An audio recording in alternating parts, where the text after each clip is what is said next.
Semiconductor नाम का, किस नाम का? सेमीकंडक्टर नाम का। वहां पे आप इनके बाद ऑक्सीडेशन पोटेंशियल किसका? एनोड।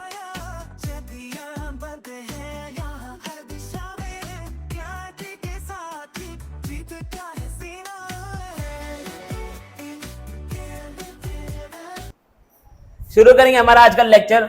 लेक्चर नंबर पता नहीं कौन सा, लेक्चर नंबर पता नहीं, जो भी होगा अपना देख लेना, ठीक है।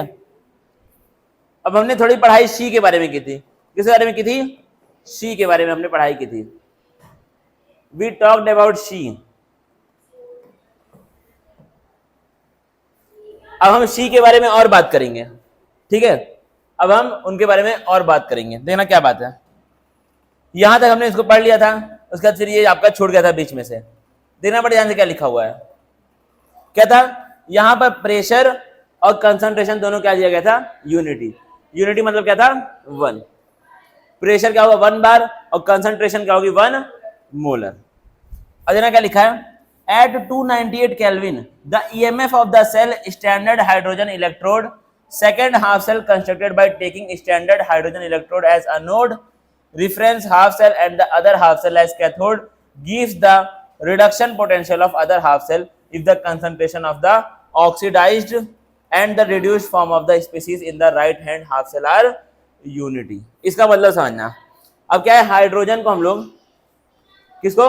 हाइड्रोजन को हम लोग कैथोड के रूप में भी यूज कर सकते हैं और एनोड में भी यूज कर सकते हैं। कैथोड में और एनोड में हम लोग यूज कर सकते हैं किसको? हाइड्रोजन को। कैसे? अगर तुम्हारा मान के चलो यहाँ पे हाइड्रोजन पड़ा हुआ है, इसके ऊपर क्या है? पॉजिटिव चार्ज है। हाइड्रोजन पे क्या है? मतलब क्या है? हाइड्रोजन का आयन है। क्या है? हाइड्रोजन का आयन है। अगर ये एक इलेक्ट्रॉन को एक्सेप्ट करेगा तो क्या बनेगा? H बनेगा। लेकिन हाइड्रोजन एक एटम अकेले एग्जिस्ट नहीं करता है, इसलिए 2 हाइड्रोजन एक साथ एग्जिस्ट करते हैं,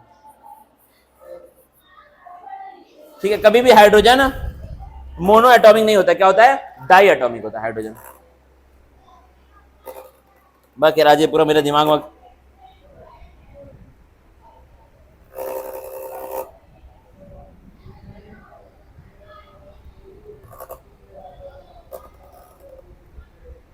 मेरा ये पेशेंस टेस्ट कर रहा है।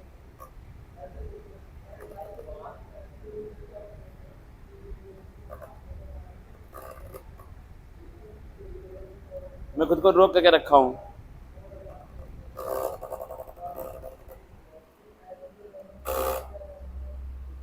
अभी नहीं हो पा रहा है यार, अब क्या बताऊं इसमें। इतने में अगर रुक जाए ना तो एकदम सही है।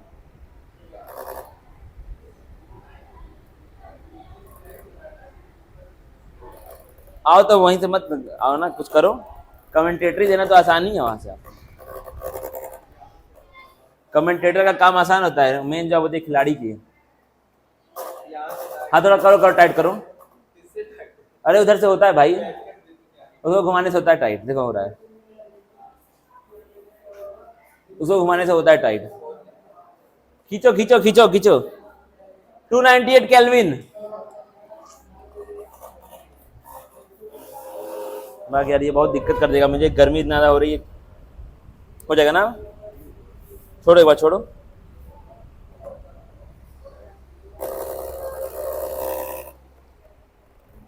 हीर आसमानी, जिसे ये हीर आसमानी है।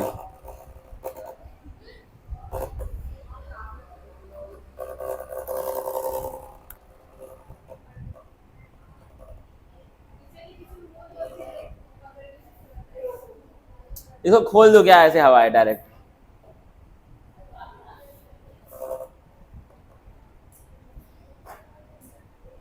अब करो टाइट सत्यम। क्या ढीला है? तो मारो टाइट चाहिए, यहाँ से बना टाइट। ये नहीं कर रहा है ना, अंदर के अंदर चाहिए। घूमेगा तो क्या ठीक होगा? क्या तुम कर सकते हो?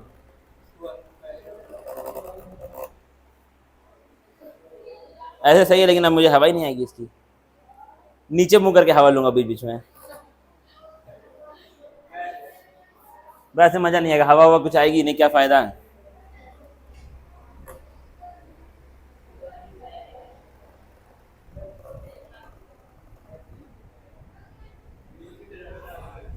हैं? डंडे से हो जाएगा ना, यहाँ लगा दूं क्या?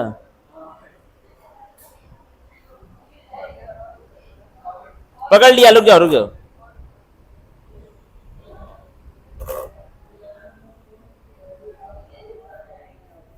हो तो गया, ठीक है। देखना फिर क्या लिखा हुआ है। अब क्या है, हाइड्रोजन को हम लोग कैथोड में भी यूज कर सकते हैं और एनोड में भी। देखना कैसे, कैथोड में हाइड्रोजन को हम लोग कैसे यूज करेंगे। कैथोड के अंदर क्या होता है, रिडक्शन होता है। क्या होता है, रिडक्शन होता है कैथोड पे।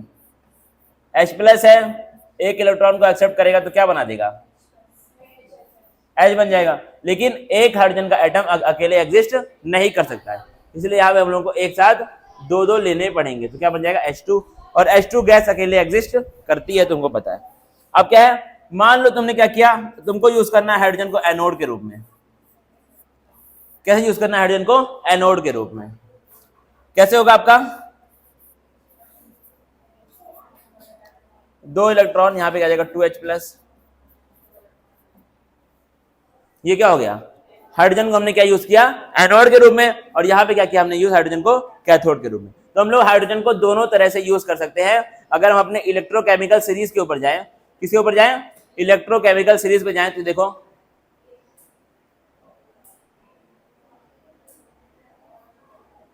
अच्छा इसका मतलब बताना मुझे। हाँ ठीक है बता रहा हूँ। कैथोड पे क्या हो रहा है, रिडक्शन हो रहा है। मतलब ये क्या करेगा, दूसरे का ऑक्सीडेशन करेगा। क्या करेगा, दूसरे का ऑक्सीजन। ये अगर कैथोड पे है हाइड्रोजन, यानी कि ये क्या काम कर रहा है, ऑक्सीडाइजिंग एजेंट की तरह काम कर रहा है। और वही हाइड्रोजन अगर हम लोग कैथोड एनोड पे यूज कर रहे हैं तो क्या काम कर रहा है, रिड्यूसिंग एजेंट का। मतलब खुद का क्या क्या कर रहा है, ऑक्सीडेशन, और दूसरे का रिडक्शन। इसको लिख लो जल्दी से कॉपी में अपने।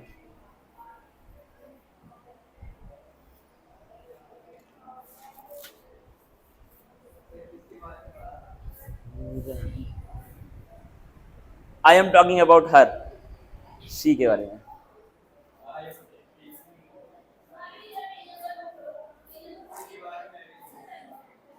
उसी के बारे में पढ़ाऊंगा आज।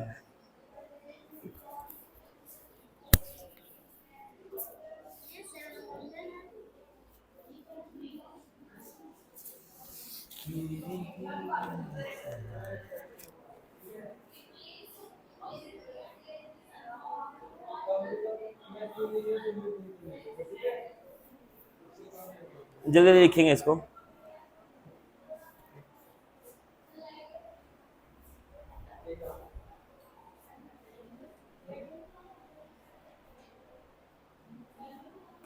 हो गया। अब देना बड़े ध्यान से इसमें, हम लोग और आगे देखते हैं। एनसीईआरटी में देना क्या लिखा है इसके बारे में।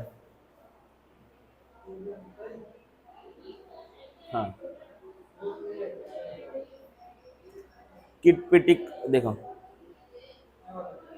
देना। अब यहाँ पे क्या बना दिया, एक सेल के बारे में बात किया है। किसके बारे में, एक सेल के बारे में। देखना क्या है, क्या लिखा है, ये तो तुमको पता ही है, रिएक्शन होता है।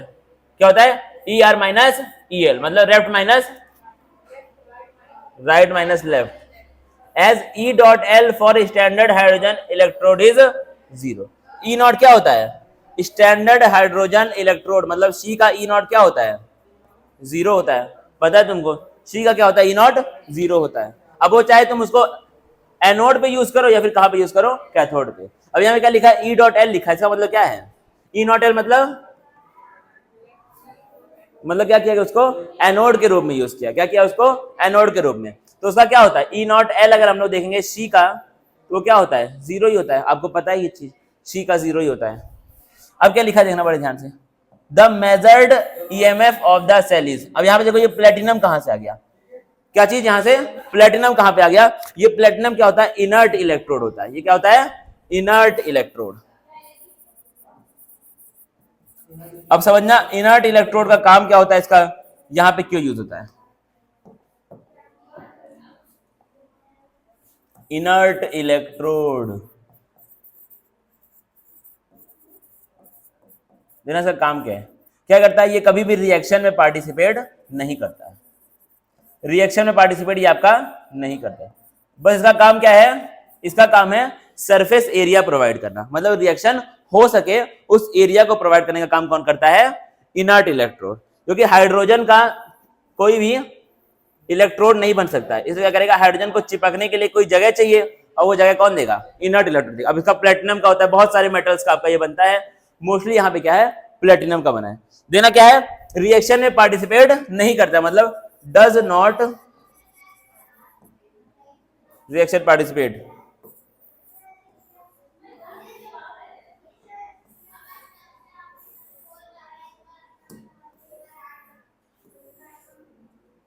does not participate in reaction but provides surface area for attachment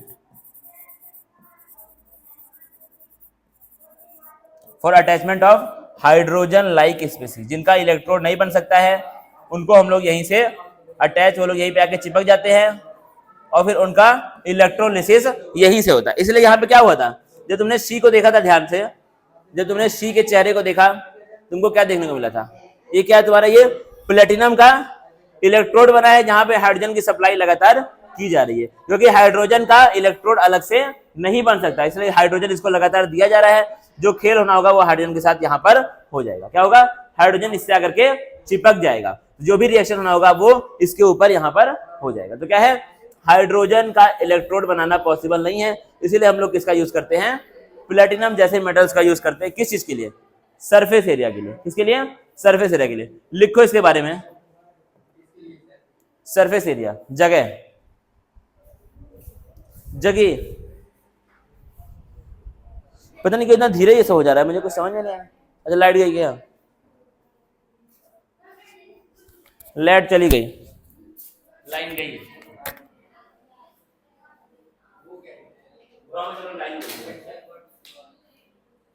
उसके मैंने मेरी भाषा में कुछ लिखा है, प्रोवाइड्स।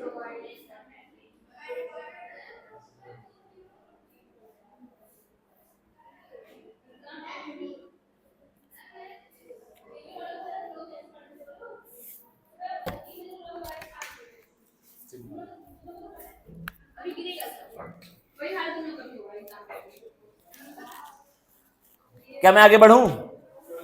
क्या बेटा क्या हुआ? बैठो तो हो जाएंगे।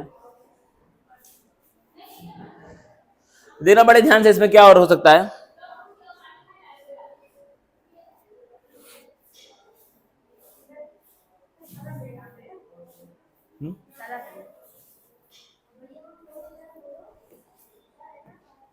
अब देखना बड़े ध्यान से क्या चीज है। अब देखो यहां पे क्या हुआ है? जो H2 है वो चेंज हुआ है किसमें? H+ में। H2 हुआ चेंज किसमें? H+ में। 1 बार 1 मोलर, मतलब यूनिटी चल रहा है सारा खेल। क्या चल रहा है? यूनिटी। अब देखना बड़े ध्यान से, यहां पे क्या हुआ? H2 चेंज हुआ H+ में, मतलब यहां पे क्या हुआ? हाइड्रोजन का, हाइड्रोजन के साथ यहां पर क्या हुआ है? ऑक्सीडेशन हुआ। क्या हुआ? क्या हो गया? यहाँ पे क्या हुआ? ऐसे उंगली थे मुझे कुछ बात हुई। क्या है आपका? हाइड्रोजन का यहाँ पर क्या हुआ है? ऑक्सीडेशन, यानी कि कॉपर का क्या हुआ? यहाँ पर रिडक्शन हुआ है। क्या हुआ है? कॉपर का रिडक्शन। देना बड़े ध्यान से, इस पूरे के पूरे सेल का E0 क्या होगा? 0.34 वोल्ट होगा। क्या होगा? 0.34 volt. And it is also the value for the standard electrode potential of the half cell corresponding to the reaction. अब देखना बड़ा ध्यान से, एनसीईआरटी के शब्दों में खेलना है। क्या लिखा है? इस पूरे सेल का पूरा का पूरा, ये एक सेल है मान लो, ये क्या है? एक सेल। अगर ये एक सेल है तो यहाँ पे प्लेटिनम क्यों दिया हुआ है? सवाल तो ये बनता है पहला। सत्यम से पूछूंगा, सत्यम ऊपर देखो भाई, ये एक सेल है, खड़े हो जाओ, ये एक सेल है, इसमें हाइड्रोजन कहां पर है? हाइड्रोजन कहां पे है? एनोड पे है। और कॉपर कहां पर है? कॉपर 2+ कैथोड के पास है। ठीक है, इसमें प्लेटिनम क्यों दिया हुआ है?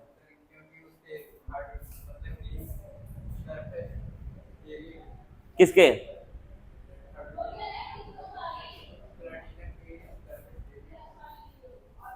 क्या करेगा? प्लेटिनम सरफेस एरिया देगा हाइड्रोजन को ऑक्सीडाइज होने के। याद रखना भाई, इसको सवाल पूछेगा यहाँ पे अलग से प्लेटिनम कहां से आ गया। पहले हम लोग जो भी देखते थे रिएक्शन वो बस खाली इतना होता था, ये सब बीच में नहीं आते थे, लेकिन अब ये भी बीच में आ रहा है। मतलब क्या है इसका यूज, क्या है यहाँ पर क्या कर रहा है ये? अरे यार ये तो कलरफुल, इसको मैं एकदम साफ कर दूंगा, सब साफ, सारे पाप मिट गए। क्या? The measured EMF of this cell is 0.34 volt or and it is also the value for standard electrode potential of the half cell corresponding to the reaction. मतलब क्या है, पूरे सेल का अगर हम लोग निकालेंगे वोल्टेज इतना है, लेकिन अगर हाफ सेल का भी निकालेंगे वोल्टेज तो यही आएगा। ऐसा क्यों? अब लगाओ दिमाग। इस पूरे सेल का वोल्टेज अगर निकाला तो कितना आया? 0.34। इस हाफ सेल का मतलब यही वाले सिर्फ इतने का भी अगर हम लोग लेंगे हाफ सेल का भी तो भी उतना ही आएगा। ऐसा क्यों? बैठ जाओ। जिंदगी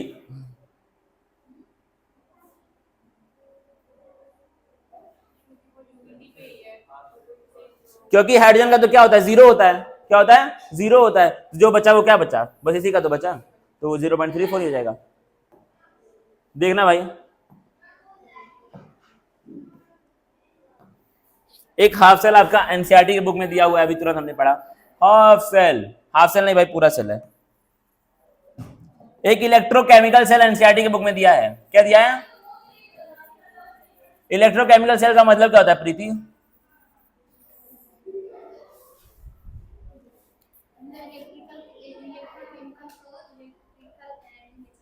इलेक्ट्रोकेमिकल क्या चाहिए तुम्हें? इलेक्ट्रोकेमिकल कोई चीज ही नहीं है दुनिया में, इलेक्ट्रोकेमिकल सेल होता है।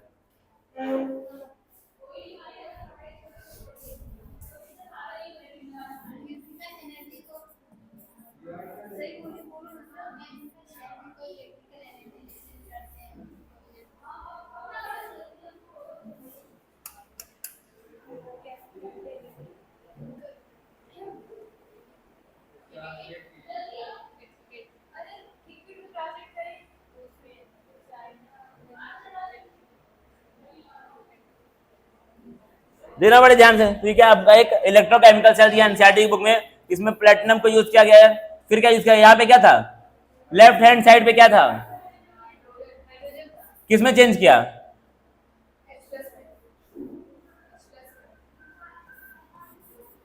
ये कितना था हाइड्रोजन यहाँ पे? ये कितना था? यहाँ कितना था? यहाँ ये 1 बार। ये कितना था यहाँ पर हाइड्रोजन प्लस? ये कितना था?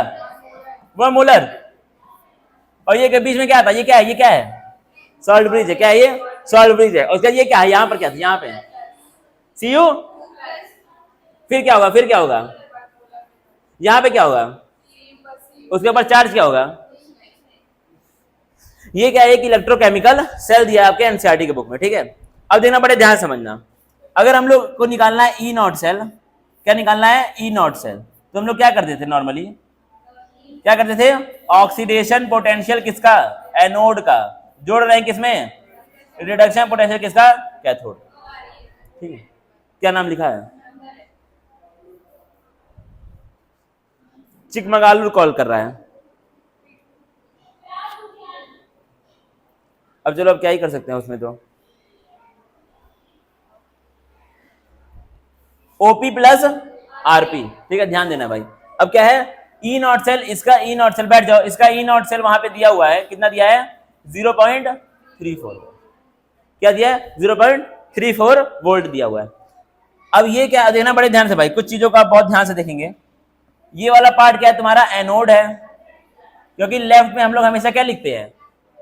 एनोड को लिखते हैं, जाहिर सी बात है। और ये वाला पार्ट क्या पूरा का पूरा तुम्हारा? कैथोड है। एनोड और कैथोड। इसका क्या होता है? ई नॉट हमेशा 0 होता है। क्या होता है? इसका हमेशा 0 होता है।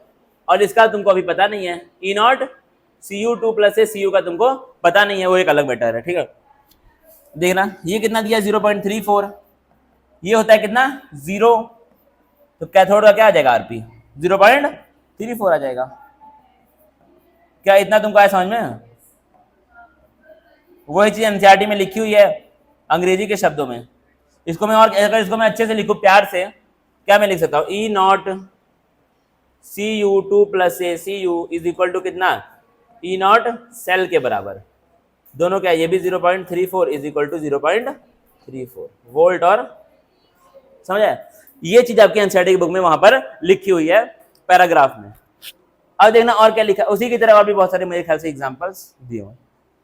अब बाकी एक बार ये वाले एग्जांपल को आप ध्यान से देख लें, इस वाले को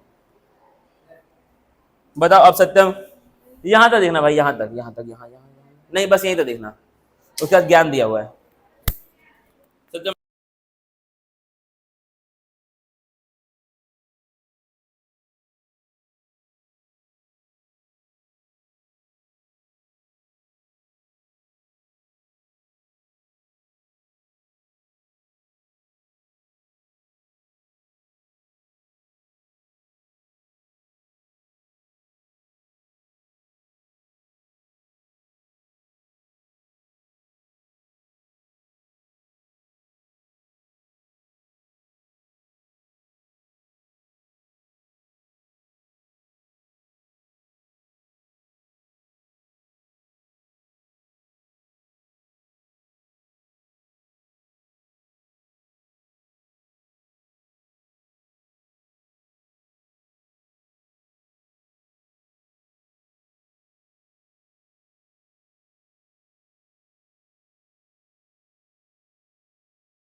समझ आया कि नहीं? जिंक का सब सेम ही खेल हो रहा है भाई, देख लेना।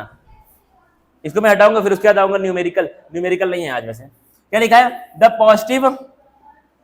Positive values of standard electrode potential in the first case indicates that Cu2 plus ion gets reduced more easily than H plus. क्या हुआ? Cu2 प्लस का जो आयन था वो जल्दी रिड्यूस हो गया H प्लस के मुकाबले।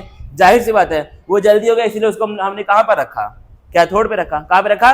कैथोड पे रखा। फिर क्या लिखा है? The reverse process can not occur, that is hydrogen ions can not oxidise Cu, और alternatively we can say that hydrogen gas can reduce copper. मतलब क्या है? हाइड्रोजन गैस कॉपर आयन को रिड्यूस कर सकती है। किया है उसने, ठीक है, उसने करके दिखाया है। लेकिन हाइड्रोजन आयन कॉपर को ऑक्सीडाइज नहीं कर सकता है, करके दिखाया, नहीं हो पाया था। देखो बड़े ध्यान से, under the standard condition described above, above हमने क्या पढ़ा था, standard condition, does Cu does not dissolve in HCl, मतलब क्या है, Cu जो है वो HCl में डिसॉल्व नहीं हो पाता है। क्यों, क्यों नहीं हो पाता है डिसॉल्व? क्योंकि HCl का जो H है वो Cu को Cu2 प्लस में चेंज नहीं कर सकता है, इसलिए वो उसके अंदर घुल नहीं पाता है। अगर किसी को अपने अंदर घोलना है तो उसको हमको आयंस में तोड़ना पड़ेगा, लेकिन हम लोग आयंस में तोड़ नहीं पा रहे हैं, इसलिए वो डिसॉल्व नहीं हो पा रहा है। फिर क्या लिखा है, इन नाइट्रिक एसिड, कौन सा एसिड, नाइट्रिक एसिड का फॉर्मूला बताओ सानिया, नाइट्रिक एसिड का फॉर्मूला, नाइट्रिक एसिड नहीं चलता ही नहीं है तो क्या है, कौन है, नहीं नहीं, कितना समय हो रहा है अभी,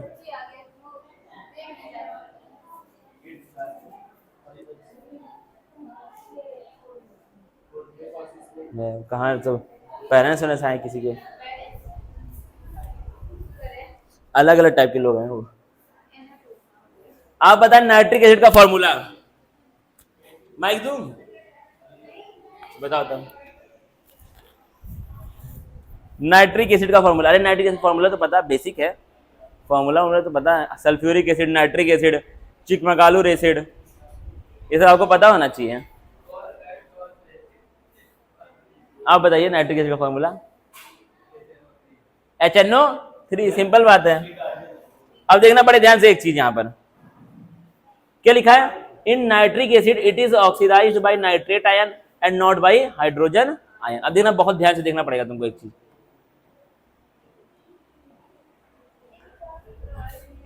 सब लोग बैठ जाओ। एक मैं तुमको छोटी सी चीज बताऊंगा 10th क्लास की, डिसोल्यूशन का रूल, ठीक है, मतलब किसी चीज को डिसॉल्व करने का रूल क्या होता है, कोई चीज डिसॉल्व कैसे होती है, कैसे होती है। मान लो क्या है तुम्हारे पास, यहां पर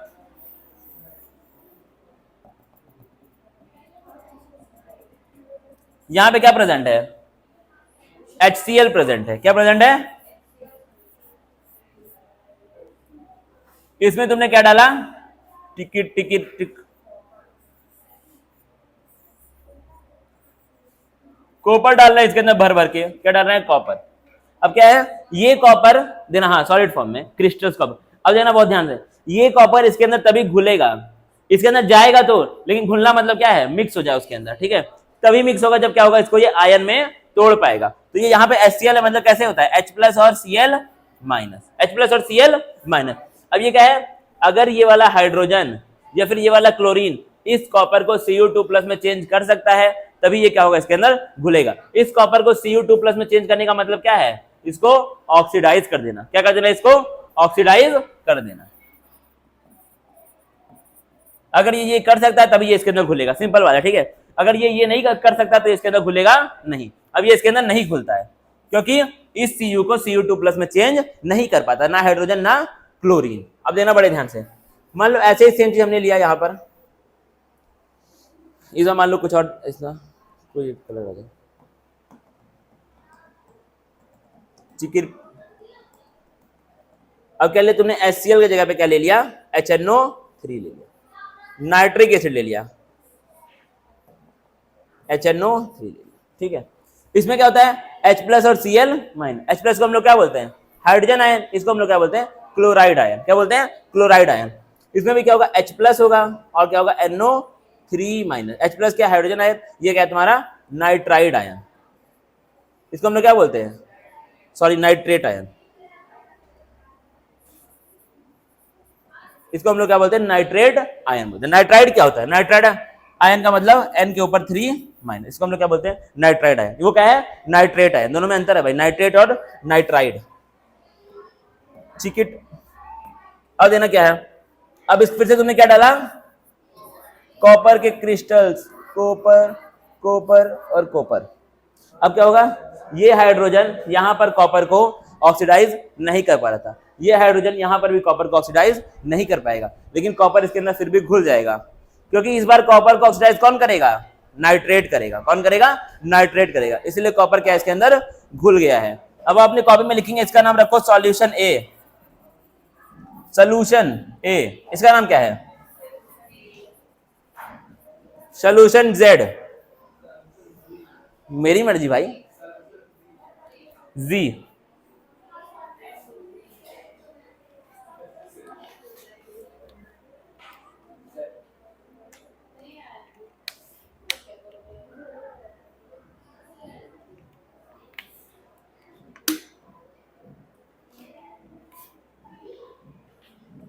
इसको बनाने के बाद जगह यहाँ पे छोड़ देना, नीचे नीचे आपको यहाँ पर छोड़नी है जगह, मैं लिखवाऊंगा कुछ ज्ञान, यहाँ पे ज्ञान होगा और यहाँ पर भी ज्ञान होगा, ज्ञान।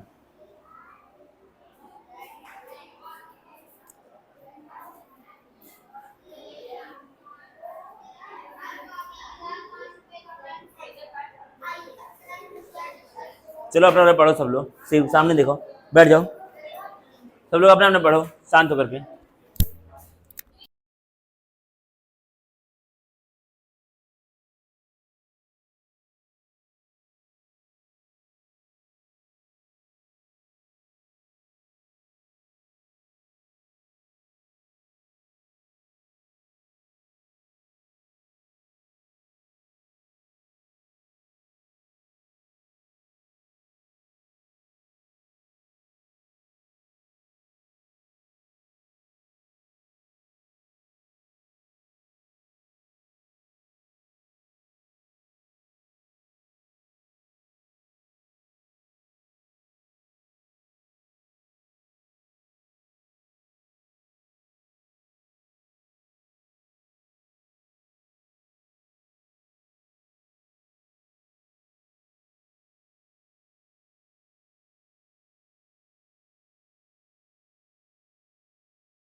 Hydrochloric acid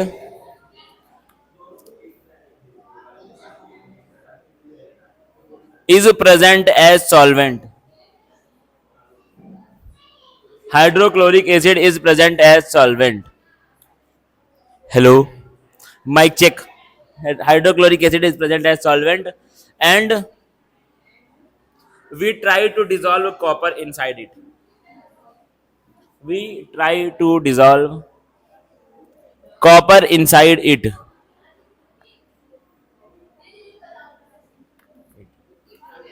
But the copper does not get dissolved. But the copper does not get dissolved because none of the ions present in solvent, because none of the ions present in solvent are able to oxidize copper.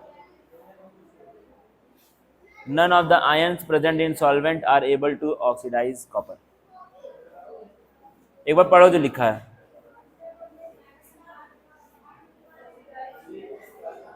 चिकमगालुर,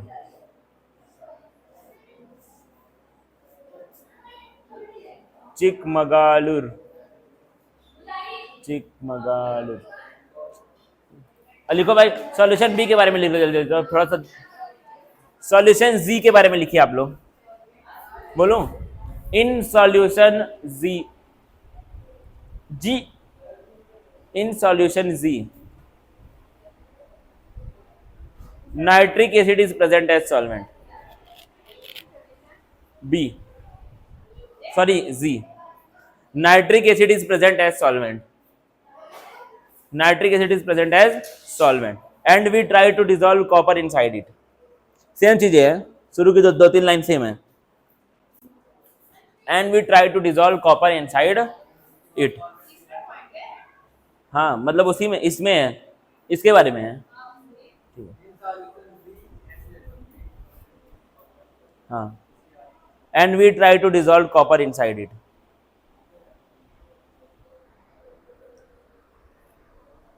and the copper gets dissolved, copper gets dissolved, क्रांति आ गई।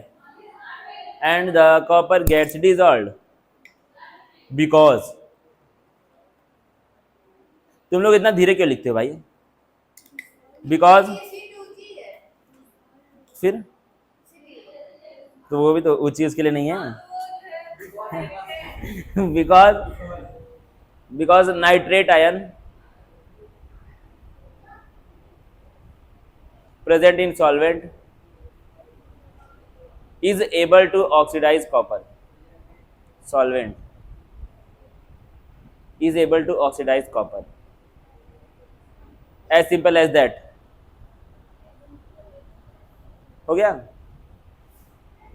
Is able to oxidize copper. इतनी सी बात है। अगर किसी का छूट गया जल्दी से कॉपी लेकर के उसको पूरा कर लो, पूरा करो जल्दी जल्दी उसको लेके कॉपी। सत्यम पूरा करो भाई जल्दी से कॉपी मांग करके इधर आगे से।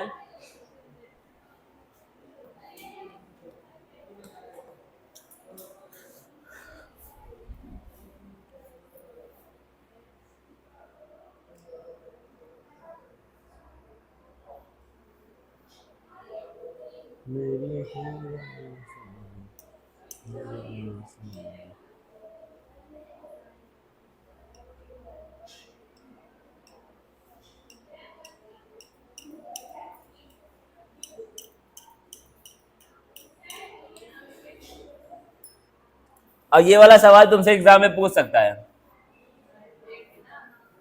क्या नाइट्रिक एसिड में कॉपर डिसॉल्व होता है? आपसे सवाल ये पूछेगा, तो आपको पता होना चाहिए डिसॉल्व होता है और क्यों होता है।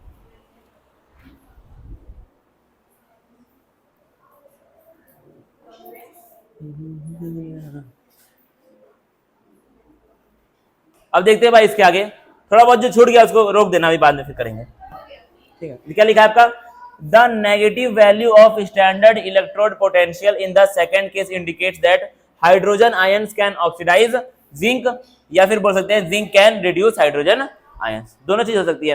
हाइड्रोजन अगर जिंक को ऑक्सीडाइज करेगा मतलब जिंक क्या कर रहा है? हाइड्रोजन को रिड्यूस कर रहा है, क्योंकि वहां पे क्या आई थी? नेगेटिव वैल्यू आई थी। क्या आई थी? नेगेटिव, -0.76 वोल्ट आया था। अब क्या सब ज्ञान की बातें यहाँ पे लिखी हुई है। डैनियल सेल का यहाँ पे लिखा हुआ है ज्ञान, पढ़ चुके हैं भाई डैनियल सेल, ठीक है, ये सब पढ़ चुके हैं हम लोग। किटकाटी पढ़ चुके हैं ना।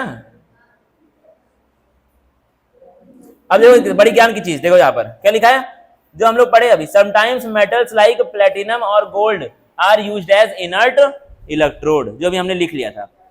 दे do not participate in the chemical reaction, ये लोग केमिकल रिएक्शन में पार्टिसिपेट नहीं करते हैं, बल्कि ये लोग क्या करते हैं? सरफेस एरिया प्रोवाइड करते हैं, किसके लिए?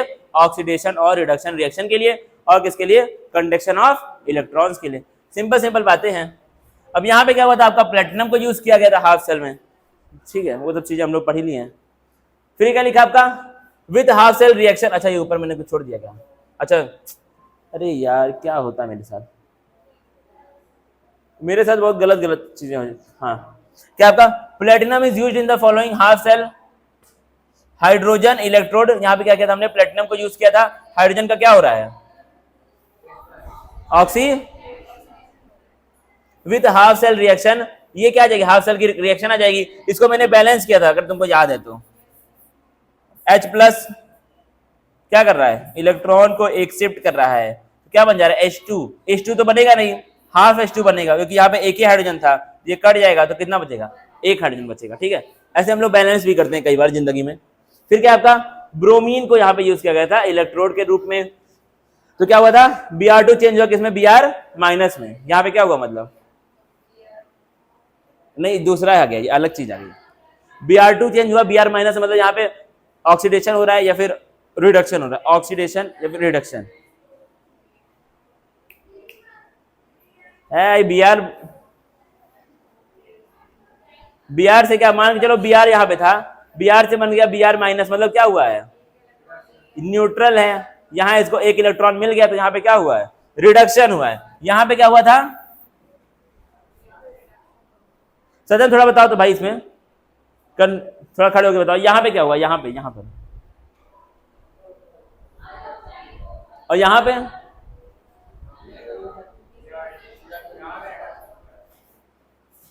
और यहाँ पे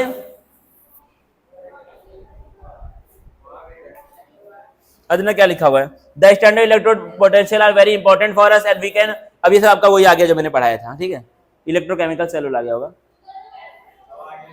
ये सब भाई कहानी है, इसको पढ़ लेना, ठीक है। लेकिन अगर नहीं आएगा समझ तो मुझसे पूछ लेना, ऐसा नहीं कि कहानी में छोड़ ही देना, क्योंकि सवाल आता है इसमें, थ्योरी में से सवाल आते हैं, पढ़ा चुका हूं इसलिए मैं कह रहा हूँ, इसी के ऊपर बातें वहां पर लिखी गई हैं, इसी के ऊपर, क्योंकि मैंने ये पढ़ा दिया इसलिए मैं उसको हटा रहा हूँ, बता दिया। अब आएगा आपका प्रॉपर फिजिक्स पढ़ेंगे हम लोग, समय कितना हो रहा है थोड़ा बताओ तो, हो गया, बच्चे जो थोड़ी ना भी आए हैं, कोई बात नहीं, कोई बात नहीं। क्या लिखा है, conductance of electrolytic solution, conductance of electrolytic solution, देना क्या लिखा हुआ है, it is necessary to define a few terms before we consider the subject of conductance of electricity through electrolytic solution. अब हमको क्या हम पढ़ने वाले हैं कि इलेक्ट्रिसिटी का कंडक्शन कैसे हो रहा है इलेक्ट्रोलाइट सॉल्यूशन के अंदर, ठीक है, क्या हो रहा है, कंडक्टेंस किसका, इलेक्ट्रिसिटी का कैसे हो रहा है किसके अंदर, इलेक्ट्रोलाइट सॉल्यूशन के अंदर। The electrical resistance is represented by the symbol capital R and it is measured in ohm, पढ़ा हुआ है, which in terms of SI base unit is kilogram metre square upon, है क्या होता है, साइमन,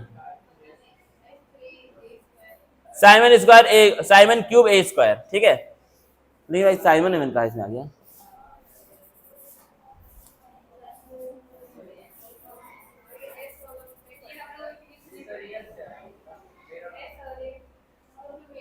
हाय सत्यम का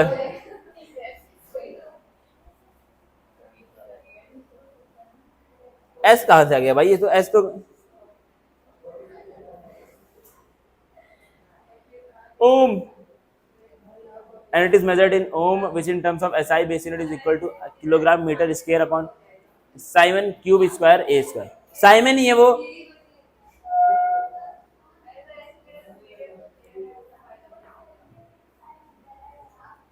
ठीक है, ये आपका साइमन है, साइमन है, ठीक है, ये आपका साइमन ही है पक्का, साइमन के बारे में हम लोग अभी पढ़ेंगे आगे जाकर के रेसिस्टिविटी और कंडक्टिविटी में। It can be measured with the help of a Wheatstone bridge with which you are familiar from your study of physics, तो आपने फिजिक्स में पढ़ा है क्या, व्हीट स्टोन ब्रिज पढ़ा है, फिर कैसे ना, the electrical resistance of any object is directly proportional to its length and inversely proportional to its area of cross section, ये सब तुमने पढ़ा हुआ है फिजिक्स में। R is directly proportional to L and inversely to, बीच में क्या आ जाता है, एक कांस्टेंट आ जाएगा, जब तुम इसको हटाते हो प्रोपोर्शनलिटी को तो क्या आता है बीच में कांस्टेंट, इस कांस्टेंट को हम लोग क्या बोलते हैं, रो बोलते हैं, मतलब उसका सिग्निफिकेंस क्या है, नाम तो उसका रो है लेकिन इसका सिग्निफिकेंस क्या है, इसका मतलब क्या है, क्या मतलब इसका, रेसिस्टिविटी, क्या मतलब इसका, रेसिस्टिविटी, रो बोलते हैं वो अलग चीज है, रेसिस्टिविटी का रियल में क्या मतलब होता है, स्पेसिफिक रेजिस्टेंस, क्या है, स्पेसिफिक रेजिस्टेंस, मतलब क्या, अगर हम लोग लेंथ को क्या मान ले, यूनिटी मान ले, और एरिया को भी हम लोग क्या मान ले, यूनिटी मान ले, तो वहां पर जितना रेजिस्टेंस होता है उसको हम लोग क्या बोलते हैं, स्पेसिफिक रेजिस्टेंस, ठीक है। Its SI units are ohm metre and quite often it is sub multiple ohm centimetre is also used, तो इसका एसआई क्या है, यूनिट ओम मीटर, लेकिन ओम सेंटीमीटर को भी हम लोग कई बार यूज करते हैं जिंदगी में आगे बढ़ने के लिए। फिर क्या लिखा हुआ है, आईयूपीएसी, आईयूपीएसी का फुल फॉर्म क्या होता है सत्यम,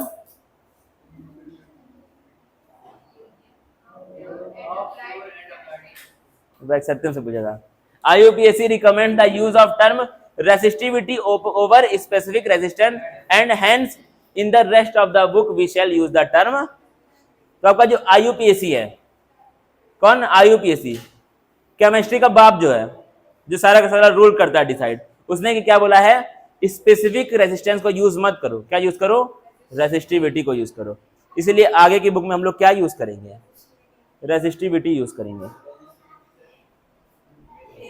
अब देखना बड़े ध्यान से, physically the resistivity for a substance is its resistance when it is 1 metre long and its area of cross section is 1 metre square, मैंने पहले बता दिया है, जब लेंथ को क्या मान लो, यूनिटी मान लो, क्या मान लो, यूनिटी इन डाइवर्सिटी, देना बड़े ध्यान से, रेसिस्टेंस क्या है, रेसिस्टेंस क्या होता है, R is equal to rho L upon A. तुमने पढ़ा है, तुमने पढ़ा है। इसका मतलब क्या होता है, अगर मैं इसको अच्छे से लिखूं बकायदा, तो रो का मतलब क्या होता है, रेसिस्टिविटी होता है। इसी को हम लोग और क्या बोलते हैं, लेकिन उसको हम यहां पर नहीं बोलेंगे। क्यों नहीं बोलेंगे, क्योंकि आईयूपीएससी ने मना किया है, ठीक है, और उसने मना किया तो उसकी बात माननी पड़ेगी। एल को हम लोग क्या बोलते हैं, लेंथ बोलते हैं। ए का मतलब क्या है, ए का मतलब एरिया, ठीक है। अब मान लो क्या हुआ, लेंथ को मैंने कितना कर दिया, 1 मीटर। एरिया क्या होता है, 1 मीटर स्क्वायर। 1 मीटर स्क्वायर कर दिया एरिया को, और लेंथ को कितना मार दिया, 1 मीटर। यानी कि लेंथ और एरिया क्या हो चुके हैं, यूनिटी। यूनिटी रखो, आपस में बैठ जाओ। अब क्या हो जाएगा, R इज इक्वल टू रो 1/1, यानी कि R किसके बराबर हो गया, रो के बराबर। तो क्या है, जब लेंथ को मान लेते हैं 1 मीटर और एरिया को मान लेते हैं 1 मीटर स्क्वायर, तो रेजिस्टेंस क्या हो जाता है, स्पेसिफिक रेजिस्टेंस या फिर रेजिस्टिविटी के बराबर हो जाता है। तो यानी कि जब आपका जो कंडक्टर है उसकी लेंथ कितनी है, 1 मीटर है, और एरिया कितना है, 1 मीटर स्क्वायर, उस टाइम जो क्या होता है, रेजिस्टेंस होता है, उसको हम लोग क्या बोलते हैं, फिजिक्स पढ़ा दिया। फिजिक्स ही तो है भाई, ये प्रॉपर फिजिक्स है। It can be seen that 1 ohm metre 100 ohm centimetre और 1 ohm centimetre is equal to 0.01 ohm. जाहिर सी बात है, 1 मीटर इज इक्वल टू कितना सेंटीमीटर, 100 सेंटीमीटर। से तो पता है भाई, जिंदगी में आगे बढ़ो। द इनवर्स, अब देखना बड़ी ज्ञान की चीज, the inverse of resistance is conductance. The inverse of resistance is conductance, मतलब क्या है, रेजिस्टेंस को उल्टा कर दो तो क्या आ जाएगा, कंडक्टेंस आ जाएगा। सिंपल बात है। कैपिटल जी क्या हुआ, वो चलेगा। And we have the relation G is equal to 1/R, तो A अपॉन रो एल, ये क्या आ गया, कप्पा, क्या आ गया, कप्पा बीच में आ गया। यही मैं चाहता था कि ये ना आए कौन आ गया, कप्पा बीच में आ गया, और A अपॉन एल हो गया, कप्पा। अब इसके आगे हम पढ़ेंगे बाद में 5:30 बजे, 5:30 बजे हम इसको पढ़ेंगे। न्यूमेरिकल आता ही नहीं जल्दी से मेरा, इसलिए दिमाग नहीं सही काम करता है। ये देखो तुम्हारा भाई आ गया। अब चलो इसके आगे क्या हमको पढ़ना है, फिजिक्स पढ़नी है, ठीक है। केमिस्ट्री और फिजिक्स दोनों को मिला देंगे हम लोग, उसके बाद कप्पा से मिलेंगे, ठीक है। इसी बात पे हम स्टार्ट करेंगे अब आपका थोड़ी देर के बाद, लगभग 1 घंटे के बाद। इसको हम सेव करेंगे।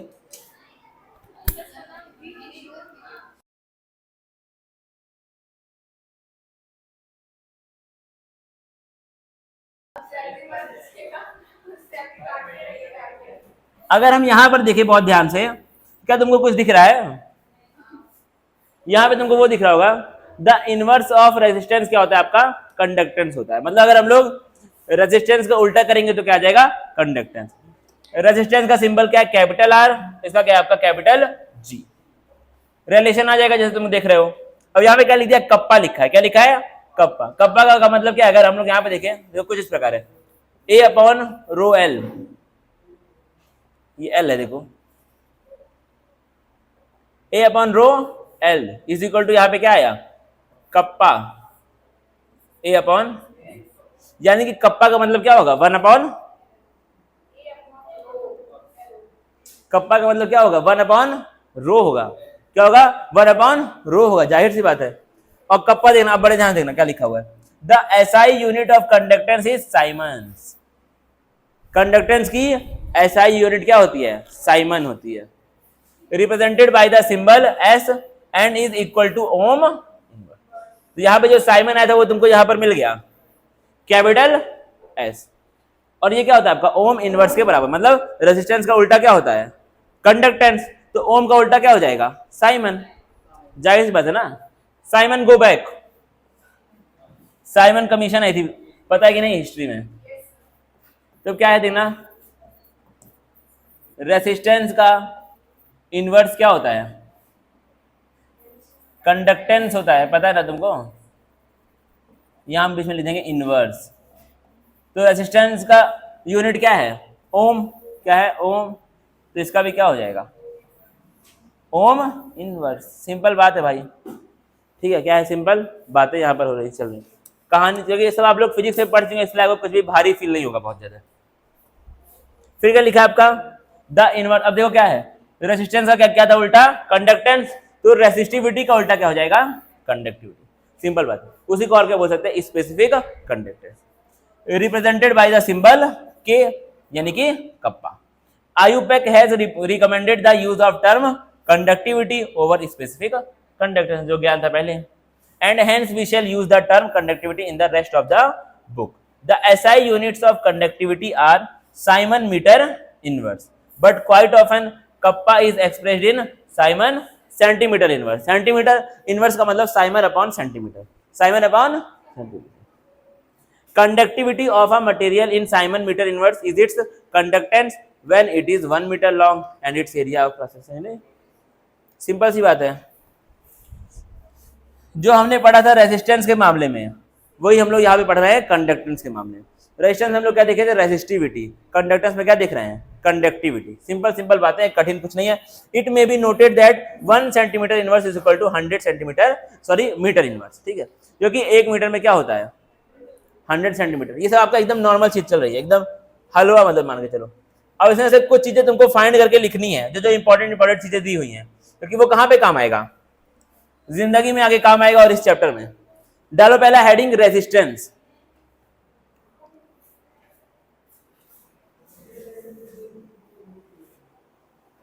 पहले ये लिख लो यहाँ पे, conductance of electrolytic solution, conductance of electrolytic solution. फिर ये हो गया बंद यार, ये कभी सही हो रहा है कभी खराब हो जा रहा है, वाईफाई फिर से खराब हो गया, देखो पता नहीं टूट रहा है घर और बहुत लोगों का। कंडक्टेंस ऑफ इलेक्ट्रोलिटिक सॉल्यूशंस लिखो पहला, the electric resistance can be measured with the help of Wheatstone bridge. Electric resistance can be measured with the help of Wheatstone bridge, Wheatstone bridge.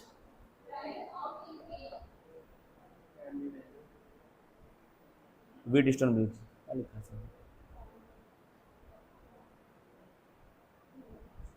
हो गया। अब देखना आगे, अब डालो हेडिंग रेजिस्टेंस।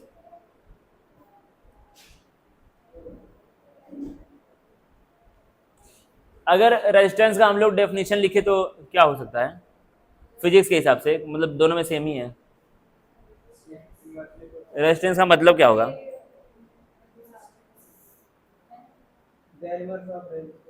हाँ उसमें नहीं, उसमें दिया तो बोलता नहीं, मैं कि ये छाप लो है। तो रेजिस्टेंस का सिग्निफिकेंस मतलब उसका मतलब क्या है, उसका मीनिंग क्या है।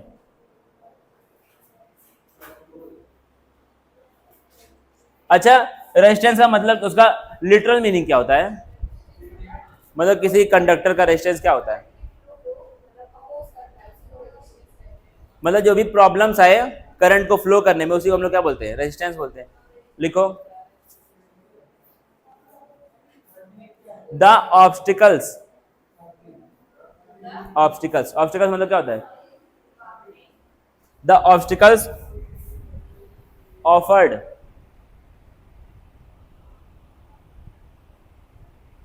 ऑफर्ड हो गया in the path of flowing electrons. Obstacles offered, offered भाई 2 रुपए में तुमको दे रहा हूं offer, offered in the path of flowing electrons in a conductor, in a conductor is known as resistance, in the path of flowing electrons is known as resistance।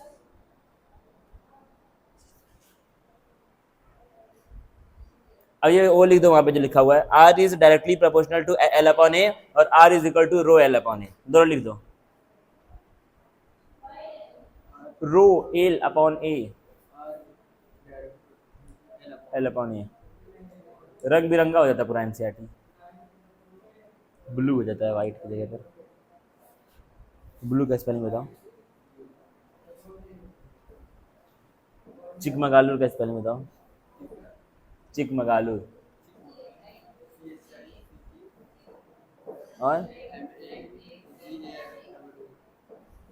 मगालुर, लुर है last में। चलो ठीक है, हटाओ, ये देखो अब क्या है, रो इज, अब इन सबके बारे में लिख लो, ये जो जो भी चीजें हैं, एल क्या है, ए क्या है और रो क्या है, जानते हो ना भाई, सब कुछ लिख लो, सबको जल्दी जल्दी लिखो, जल्दी जल्दी तेजी के साथ। हाँ क्या कह रहे हो?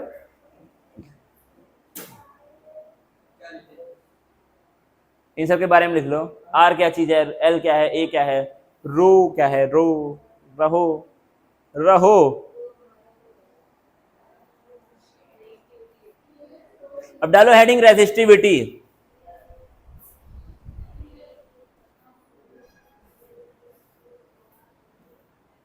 बोलो इसके बारे में, it is the resistance offered, resistivity के बारे में हम लोग बात कर रहे हैं, it is the resistance offered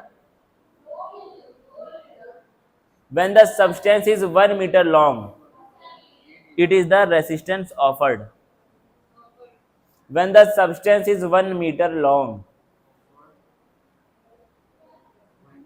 substance is 1 meter long and its area of cross section is 1 meter square,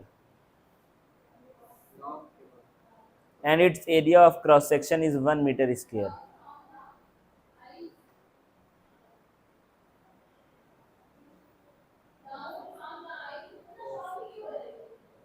समझ गए क्या? एरिया ऑफ 1 मीटर स्क्वायर, ठीक है। अब डालो हेडिंग कंडक्टेंस, रेजिस्टिविटी मैंने बोला है ना इसके पहले, उसका सिंबल लिख लो साइड में, रेजिस्टिविटी का सिंबल क्या है, रो है, उसको लिख लो ब्रैकेट में। अब लिखो conductance, it is the inverse of resistance. Inverse का मतलब क्या होता है, it is the inverse of resistance, Chikmagalur Chikmagalur Chikmagalur, inverse of resistance, it is the inverse of resistance. उसके बाद फिर आप उसका लिखे सिंबल कैपिटल जी, और उसके बारे में यहाँ पे ज्ञान लिख लें जो भी दिया हुआ है एनसीईआरटी में।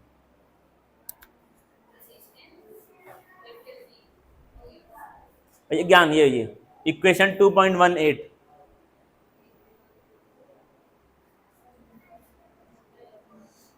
ज्ञान का भंडार है एनसीईआरटी।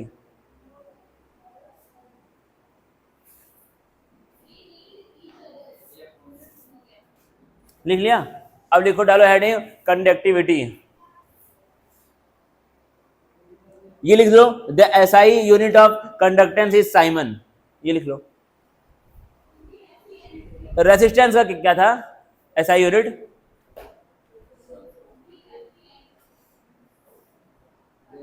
तुम्हारा भाई मैसेज आ रहा है लगातार, अजय तुम पता नहीं क्या कर लिया अपने फोन में, से बेकार करोगे, इरेजर मारे उसके ऊपर। लिखो फिर, the SI unit of conductance is siemens, हो गया। इसका मतलब क्या है, ये क्या है, ओम का उल्टा। फिर लिख लो ब्रैकेट में ओम इनवर्स, ओम इनवर्स और महो, ओम इन क्या, साइमन ब्रैकेट में लिखो ओम इनवर्स और महो, उसी में उसी ब्रैकेट के अंदर ही महो, महो कैपिटल एच थोड़ी होगा, वो स्मॉल एच ही रहेगा। फिर लिखो conductivity, it is the inverse of resistivity, इसी को और क्या बोलते हैं, स्पेसिफिक कंडक्टेंस। याद रखना इस चीजों को। सिंबल क्या होता है इसका, कप्पा, रेजिस्टिविटी।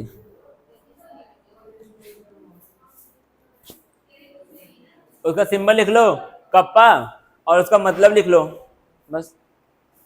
मतलब क्या है उसका, conductance offered when,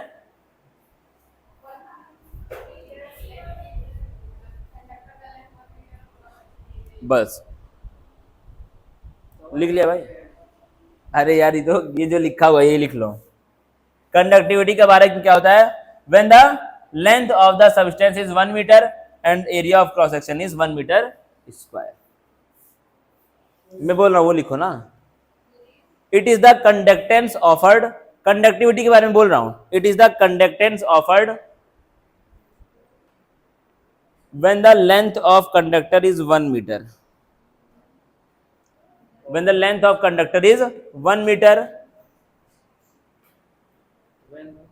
when the length of conductor is 1 meter and area of cross section is 1 meter square, area of cross section is 1 metre square. याद कर लिया करो ना, लिख ना पाओ स्पीड से याद कर लो, फिर बाद में धीरे धीरे लिखते रहो। 1 मीटर स्क्वायर थोड़ा ट्राई करोगे तो तुमको हो जाएगा याद। लेकिन तुम चाहते हो कि चम्मच एकदम मुंह के पास मिले तभी खाओगे, वैसा नहीं हो सकता है भाई, वैसा नहीं होता है भाई। ये देखो कंडक्टिविटी दी है बहुत सारों की, क्या दिया है, कंडक्टिविटी बहुत सारे की दी हुई है। क्या तुमको लगता है कि तुमको ये याद करना है, तुमको ये याद नहीं करना है। अगर ये जरूरत पड़ेगी तो क्या होगा, जैसे हमने लॉग की बात की थी, सत्यम ने आज दिखाया भी कि लॉग जो होता है वो आपका 1 से लेकर 10 तक, जहां पर जिसकी नीड होगी वो आपका एग्जाम में दिया होगा।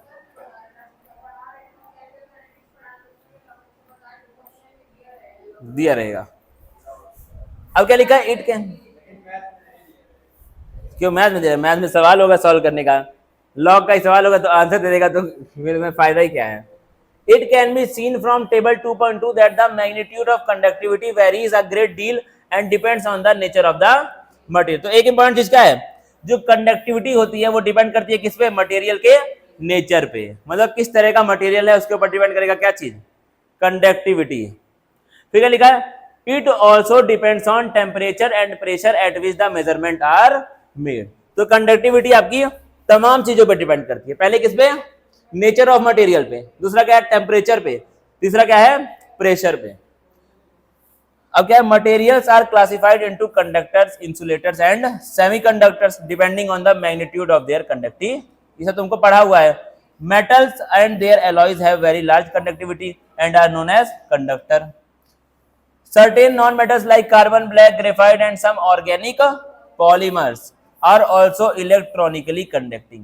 Substances like glass, ceramics, etc. having very low conductivity are known as insulator. ज्ञान है ये, मतलब प्रॉपर ज्ञान चल रहा है। अब अगर तुम पढ़ोगे 12th क्लास में, आखिरी में एक चैप्टर आएगा सेमीकंडक्टर नाम का। किस नाम का, सेमीकंडक्टर नाम का। वहां पे आप इनके बारे में एकदम अंदर घुस के एकदम डिटेल में पढ़ोगे। सबस्टेंसेस लाइक सिलिकॉन, फिर क्या है, डोप्ड सिलिकॉन। डोप्ड मतलब क्या होता है, सिलिकॉन के अंदर कुछ इंप्योरिटीज होंगी, क्या होंगी, सिलिकॉन के अंदर कुछ इंप्योरिटीज, फिजिक्स में पढ़ोगे भाई, बहुत बेहतरीन chapter. And gallium arsenide having conductivity between conductors and insulator, इसीलिए इनको हम लोग क्या बोलते हैं, semiconductor. And they are very important electronic material. Certain materials called superconductors by definition having zero resistivity और infinite conductivity। मतलब क्या है इसके अंदर, infinite conductivity है, मतलब उसके अंदर रेजिस्टेंस बिल्कुल भी है ही नहीं। क्या है, जीरो रेजिस्टेंस, जीरो रेजिस्टिविटी या फिर जीरो रेजिस्टेंस। अब देखो ना ज्ञान क्या लिखा हुआ है, अर्लियर, अर्लियर मतलब only metals and their alloys at very low temperatures 0 to 15 Kelvin were known to behave as superconductors, but nowadays a number of ceramic materials and mixed oxides are also known to show superconductivity at a temperature as high as 150 Kelvin। कहानी कौन आ रहा है किसी का। अब क्या लिखा है, इलेक्ट्रिकल कंडक्टेंस। क्या लिखा है, electrical conductance through metals is called metallic or electronic conductance and it is due to the movement of electron. अब तुमने फिजिक्स में पढ़ा होगा कंडक्टेंस क्यों होता है, क्योंकि क्या मूव करते हैं, इलेक्ट्रॉन मूव करते हैं, जाहिर सी बात है, ये सब तो फिजिक्स का सब चल रहा है ज्ञान। The electronic conductance depends on, पहला क्या है, nature and structure of metal, मतलब मेटल है कौन सा और उसका स्ट्रक्चर, शेप, साइज कैसा है। और क्या तुम्हारा, the number of valence electrons पर एटम, मतलब एक एटम में कितने वैलेंस इलेक्ट्रॉन है। फिर क्या है, temperature, it decreases with the increase of temperature, मतलब क्या है, अगर टेम्परेचर बढ़ाओगे तो क्या होगा, कंडक्टेंस तुम्हारा कम होता रहेगा। क्या होता रहेगा, कम होता रहेगा। Decreases with increase of temperature, मतलब अगर टेम्परेचर बढ़ेगा तो कंडक्टेंस क्या हो जाएगा, कंडक्टिविटी क्या हो जाएगा आपका कम। अब ये क्या लिख दिया है, चलो ठीक है, ज्ञान है। अब आप थोड़ा सा इसके ऊपर इसको एक बार रीड करो, इसको ये वाला देखो समझ में आ रहा है, यहां से लेके यहां तक कहानी दी प्रॉपर कहानी। लेकिन जब कहानी होती है एनसीईआरटी की, उससे सवाल बनते हैं बोर्ड के एग्जाम में, इसलिए बोल रहा हूं पढ़ने के लिए, पढ़ो एक बार ध्यान से उसको, जो एनसीईआरटी की कहानी है।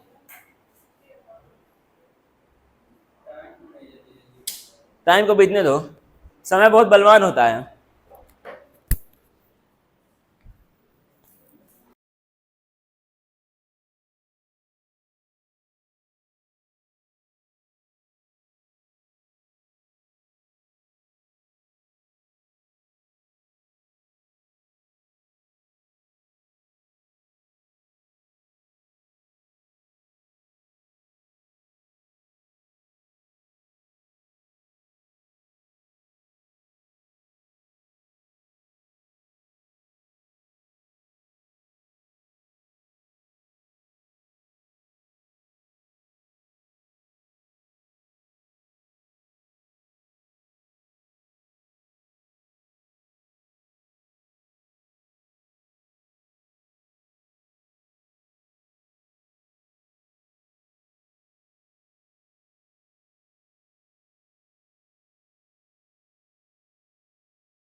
हर छत से थोड़ी ना कूद सकते हो, हालांकि अपने हिसाब से आप ट्राई करते रहे, मेरा उससे कोई भी लेना देना नहीं है। सुपरमैन जान रहे हो, उसी का भाई, लिख भी लो बुक में साइड में, सुपर कंडक्टर सुपरमैन का भाई। अब इसके आगे जो लिखा हुआ है, क्या मैं उसको पढ़ाने का ट्राई करूं? 1 घंटे से ऊपर पढ़ने का बोर हो जाता है केमिस्ट्री। लेकिन एक बार थोड़ा इसको देखो, क्या लिखा? As the electron enter at one end and go out through the other end, the composition of the metallic conductor remains unchanged. मतलब क्या है, किसी भी कंडक्टर के अंदर से अगर इलेक्ट्रॉन फ्लो करेगा तो वो जिस चीज से बना है, जो उसकी कंपोजिशन है, वो चेंज नहीं होती है, उसके अंदर कोई भी चेंज नहीं आएगा, याद रखना। फिर क्या लिखा है? The mechanism of conductance through semiconductor is more complex. अब ये चीज तुम पढ़ोगे फिजिक्स में बड़ा खतरनाक लेवल पे। कंडक्टेंस आपका कैसे होता है, मतलब इलेक्ट्रॉन कैसे फ्लो करते हैं किसके अंदर? सेमीकंडक्टर के अंदर। वो आप क्या है, बहुत ही एक कॉम्प्लेक्स मैकेनिज्म है। कॉम्प्लेक्स तो नहीं है, मतलब सिंपल ही है, लेकिन उसको तुम कहां पे पढ़ोगे? फिजिक्स का आखिरी चैप्टर। फिर देखना बड़े ज्ञान की बात है। अब इसका एक कल पढ़ाऊंगा, ठीक है? यहां तक हम लोग आज खत्म करेंगे। अब ये कितना बाकी है चैप्टर? चैप्टर तो अब बकवास की तरफ बढ़ रहा है। हाँ, उसको बंद करो, मैं थोड़ा देखो। अब ये बैटरी एकदम याद करने वाली चीज है, प्रॉपर, उसमें सब खाली मैं से पढ़ूंगा, उसके तुम लोग उसको याद रटोगे। यहां तक चलो ठीक है, सब समझाने वाला चलेगा, उसके बाद फिर बंद कर दो भाई, बंद कर दो।